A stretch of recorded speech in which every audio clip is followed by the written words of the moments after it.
3 ദിവസങ്ങളിലായി കോട്ടയത്ത് നടന്നുവന്ന കേരള പോലീസ് അസോസിയേഷന്റെ 37ാം സംസ്ഥാന സമ്മേളനം ഇന്ന് സമാപിക്കുകയാണ്. സമ്മേളനത്തിന്റെ ഭാഗമായി ഇന്ന് നടക്കുന്ന പൊതുസമ്മേളനം മുഖ്യമന്ത്രി പിണറായി വിജയൻ ഉദ്ഘാടനം ചെയ്യും. മന്ത്രി വി എൻ വാസവൻ ചടങ്ങിൽ മുഖ്യ അതിഥിയായിരിക്കും. സനോജ് ഉണ്ട് കോട്ടയത്ത് നമ്മളോടൊപ്പം. സനോജ്, പോലീസ് അസോസിയേഷന്റെ സംസ്ഥാന സമ്മേളനം ഇന്നിപ്പോൾ സമാപിക്കുകയാണ്. മുഖ്യമന്ത്രിയാണ് സമാപന സമ്മേളനം ഉദ്ഘാടനം ചെയ്യുന്നത്. ഈ സമ്മേളനത്തിന്റെ പോയ ദിവസങ്ങളിലെ ചർച്ചയുടെയും മറ്റു കാര്യങ്ങളുടെയും ഒക്കെ ഒരു സമഗ്രമായ വിവരം എന്താണ്?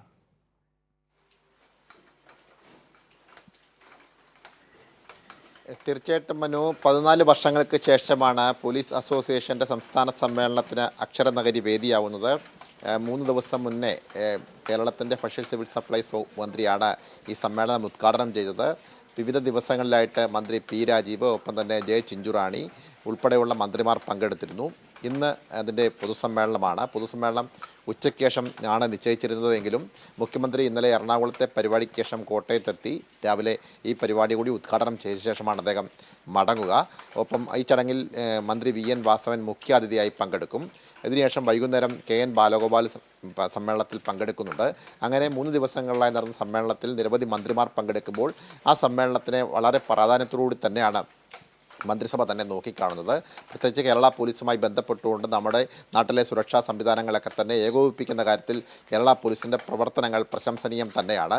അവരുടെ സമ്മേളനവുമായി ബന്ധപ്പെട്ടുകൊണ്ട് ആരോഗ്യകരമായ നിരവധി ചർച്ചകൾ ഈ സമ്മേളനത്തിലുണ്ടായി. പ്രത്യേകിച്ച് പോലീസ് സേനയെ ജനകീയമാക്കുന്നതിനും മുൻപ് പോലീസ് സംവിധാനത്തിനകത്ത് 3-ാം മുറ ഉൾപ്പെടെയുള്ള സംവിധാനങ്ങളുണ്ടെങ്കിൽ സർക്കാരിൻ്റെ കൃത്യമായ ഇടപെടലിലൂടെ സേനയെ കൂടി ജനകീയമാക്കുന്ന തരത്തിൽ ഇടപെടാൻ സേനയ്ക്ക് കഴിഞ്ഞിട്ടുണ്ട് എന്ന തരത്തിലുള്ള ചർച്ചകൾ ഉണ്ടാവുകയുണ്ടായി. ഒപ്പം തന്നെ ചില ഒറ്റപ്പെട്ട സംഭവങ്ങളുടെ പേരിൽ പലപ്പോഴും പോലീസ് സേന സമൂഹത്തിൻ്റെ മുന്നിൽ മോശമായി ചിത്രീകരിക്കുന്നത് വളരെ വേദനാജനകമാണെന്ന തരത്തിലുള്ള ചർച്ചകളുണ്ടായി. ഒപ്പം തന്നെ ഇത്തരത്തിൽ ഒറ്റപ്പെട്ട സംഭവ വികാസങ്ങൾ കൂടി ഒഴിവാക്കി സേനയെ മാതൃകാപരമായി മുന്നോട്ട് കൊണ്ടുപോകാൻ എല്ലാവരും കൂട്ടായി പരിശ്രമിക്കണമെന്നുള്ള തരത്തിലുള്ള ചർച്ചകളുണ്ടായി. ഒപ്പം തന്നെ സേനയുടെ അംഗബലവുമായി ബന്ധപ്പെട്ടുകൊണ്ട് കാര്യമായ അംഗബലത്തിലുണ്ടായിരുന്ന കുറവ് മൂലം പലപ്പോഴും ജോലി ഭാരം കൂടുതലാണ് എന്നും അത് പരിഹരിക്കുവാൻ വേണ്ടി സർക്കാരിൻ്റെ ഭാഗത്തു നിന്നും ഇടപെടൽ ഉണ്ടാകണമെന്നും സേനയുടെ അംഗബലം കൂട്ടുവാൻ വേണ്ടി സർക്കാർ കാര്യക്ഷമമായി ഇടപെടൽ നടത്തണമെന്നുമുള്ള ചർച്ചകൾ ഈ കഴിഞ്ഞ ദിവസങ്ങളുണ്ടായ ഈ പോലീസ് അസോസിയേഷൻ്റെ സമ്മേളനത്തിൽ ഉണ്ടായിട്ടുണ്ട്. അതുപോലെ തന്നെ ഇന്ന് മുഖ്യമന്ത്രി ഈ സമ്മേളനം ഉദ്ഘാടനം ചെയ്യാൻ വരുമ്പോൾ പ്രത്യേകിച്ച് മലപ്പുറത്ത് പി വി അൻവർ എം.എൽ.എ ഉയർത്തിയ ചില ആരോപണങ്ങൾ, ആ ആരോപണങ്ങളുടെ പശ്ചാത്തലത്തിൽ പോലീസ് സേനയുമായി ബന്ധപ്പെട്ടുകൊണ്ടുള്ള ചില ആരോപണങ്ങളാണ് ഉണ്ടായിട്ടുള്ളത്. അതുകൊണ്ട് തന്നെ മുഖ്യമന്ത്രി ഇന്നത്തെ ഈ സമ്മേളനത്തിൽ പങ്കെടുക്കുമ്പോൾ ഈ സമ്മേളനത്തിന് വലിയ രാഷ്ട്രീയ പ്രാധാന്യമുണ്ട്. മുഖ്യമന്ത്രി ഈ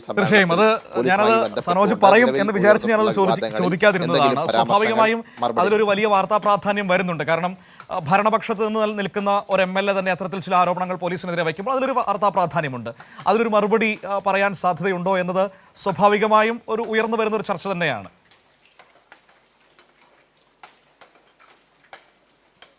തീർച്ചയായിട്ടും ഭരണകക്ഷിയുടെ ഭാഗമായി നിൽക്കുന്ന പി വി അൻവർ എം.എൽ.എ കേരളത്തിലെ പ്രധാനപ്പെട്ട പോലീസ് ഉദ്യോഗസ്ഥനായിട്ടുള്ള ADGP അജിത് കുമാറിനെതിരെ ഉയർത്തിയിട്ടുള്ള ആരോപണങ്ങൾ വലിയ രാഷ്ട്രീയ വിവാദങ്ങൾക്ക് വഴിവെച്ചിട്ടുണ്ട്. പ്രത്യേകിച്ച് എം.എൽ.എ ഉയർത്തിയിട്ടുള്ള പൊതുസമൂഹത്തിന് മുന്നിൽ ഉയർത്തിയിട്ടുള്ള പ്രത്യേകിച്ച് വാർത്താ മാധ്യമങ്ങളെ വിളിച്ചു വരുത്തി വാർത്താ സമ്മേളനം നടത്തി ഉന്നയിക്കപ്പെട്ടിട്ടുള്ള ആരോപണങ്ങളെ സർക്കാർ ഏത് തരത്തിലാണ് നോക്കിക്കാണുന്നത് എന്നതിനെ സംബന്ധിച്ച് അറിയാൻ പൊതുസമൂഹത്തിന് വലിയ താല്പര്യമുണ്ട്. പ്രത്യേകിച്ച് പോലീസുമായി ബന്ധപ്പെട്ടുകൊണ്ടുള്ള വിവാദങ്ങളാണ് ഉണ്ടായിട്ടുള്ളത്. ആ പശ്ചാത്തലത്തിൽ പോലീസിൻ്റെ ഒരു സമ്മേളനത്തിൽ മുഖ്യമന്ത്രി പങ്കെടുക്കുമ്പോൾ ഇത്തരം കാര്യങ്ങളെക്കുറിച്ച് കൂടി പരാമർശമുണ്ടാകുമോ എന്നുള്ളതാണ് രാഷ്ട്രീയ കേരളം ഉറ്റുനോക്കുന്നത്. എന്തായാലും സർക്കാർ ഈ വിഷയത്തെ ഗൗരവമായി തന്നെയാണ് നോക്കിക്കാണുന്നത് എന്നാണ് നമ്മൾ മനസ്സിലാക്കുന്നത്. കാരണം ഒരു എം.എൽ.എ ഇത്തരത്തിൽ ആരോപണം ഉന്നയിക്കുമ്പോൾ അതിനെ ആ പരിഗണനയിൽ തന്നെ കാണും. വരും ദിവസങ്ങളിൽ ഈ കാര്യവുമായി ബന്ധപ്പെട്ടുകൊണ്ട് മുഖ്യമന്ത്രിയുടെ ഭാഗത്തുനിന്ന് പ്രതികരണങ്ങൾ ഉണ്ടാവാൻ തന്നെയാണ് സാധ്യത. എന്തായാലും ഇന്നത്തെ സമ്മേളനത്തിന് അതുകൊണ്ട് തന്നെ വലിയ രാഷ്ട്രീയ പ്രാധാന്യവുമുണ്ട്. മനു, ശരി, okay, thank you Sanoj, thank you.